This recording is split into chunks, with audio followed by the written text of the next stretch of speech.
حضرت ابو امامہ رضی اللہ تعالیٰ عنہ بیان کرتے ہیں، رسول اللہ صلی اللہ علیہ وسلم نے فرمایا، 3 آدمیوں کی مکمل حفاظت کرنا اللہ کے ذمہ ہے۔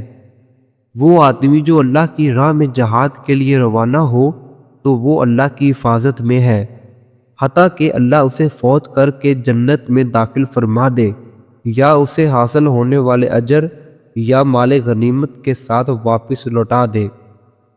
وہ آدمی جو مسجد کی طرف جائے تو وہ بھی اللہ کی حفاظت میں ہے، اور وہ آدمی جو اپنے گھر میں داخل ہوتے وقت سلام کرتا ہے اور وہ بھی اللہ کی حفاظت میں ہے۔ مشکوٰۃ المصابیح 727۔ حضرت ابو ہریرہ رضی اللہ تعالیٰ عنہ بیان کرتے ہیں، رسول اللہ صلی اللہ علیہ وسلم نے فرمایا، جب تم جنت کے باغوں کے پاس سے گزرو تو کچھ کھا پی لیا کرو۔ عرض کیا گیا، اللہ کے رسول، جنت کے باغات کیا ہیں؟ آپ نے فرمایا، مساجد۔ پوچھا گیا، اللہ کے رسول، خورد و نوش سے کیا مراد ہے؟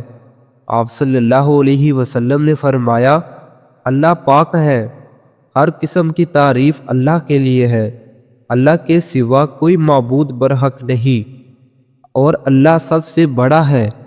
مشکوٰۃ المصابیح 729۔